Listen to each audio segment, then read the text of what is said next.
नमस्कार, मैं हूं विजय और आप देख रहे हैं यूपी न्यूज।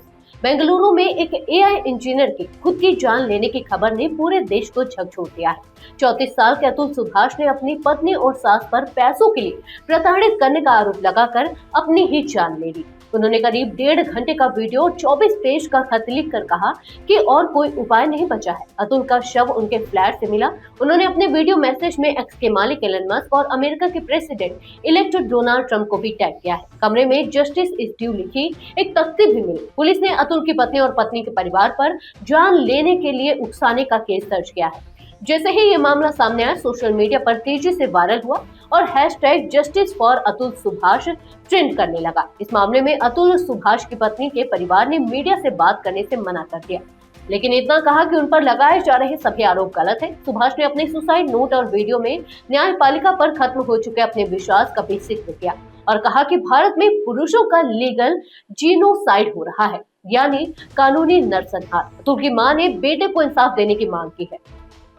आइए आपको विस्तार से बताते हैं कि पूरा मामला क्या है।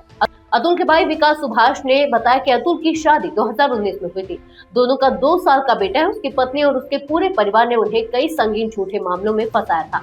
इसके बाद अतुल बहुत परेशान रहने लगे थे। डिप्रेशन की वजह से ही उन्होंने अपनी जिंदगी खत्म कर ली। अपने खिलाफ दायर कई मुकदमों में न्याय का इंतजार करते करते बेंगलुरु के 34 साल के एक सॉफ्टवेयर इंजीनियर अतुल सुभाष इतना टूट गए कि खुदकुशी कर ली। अतुल सुभाष का शव बेंगलुरु के उनके अपार्टमेंट में फंदे से लटका पाया गया। वो वैवाहिक जीवन के व्यक्तिगत तनाव से तो जूझ ही रहे थे, अपने खिलाफ दायर कई मुकदमों से भी काफी परेशान थे।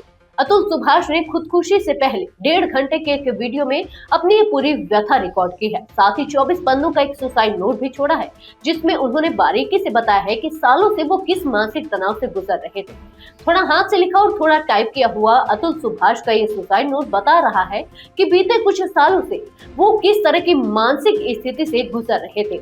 उन्होंने विस्तार से हर उस बात का जिक्र किया है जो उनका दिल तोड़ चुकी थी, उन्हें जिंदगी से बेजार कर चुकी थी। इस सुसाइड नोट में उनकी पत्नी और उनके रिश्तेदारों द्वारा दायर की गई 9 शिकायतों का जिक्र है। बताया जाता है कि पत्नी ने अतुल से 3 करोड़ रुपए का गुजारा भत्ता मांगा था। आगे आपको सुसाइड नोट की कुछ खास बातें बताते हैं। अतुल सुभाष अपनी पत्नी से काफी समय से अलग रह रहे थे। पत्नी ने घरेलू हिंसा, जान लेने की कोशिश, अप्राकृतिक यौनाचार के केस उन पर दर्ज कराए थे। कोर्ट में चल रहे केस के चलते अतुल का डिप्रेशन लेवल बढ़ गया था। सोमवार सुबह अतुल सुभाष की लाश पंखे से लटकती हुई मिली।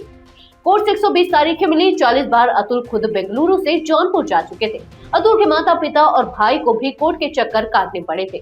अतुल सुभाष ने सुसाइड नोट में अपने बच्चे के लिए भी मैसेज लिखा है, जिसमें उन्होंने लिखा, जब मैंने पहली बार तुम्हें देखा तो सोचा कि मैं किसी भी दिन तुम्हारे लिए अपनी जान दे सकता हूँ, लेकिन अफसोस तुम्हारी वजह से मैं जान दे रहा हूँ।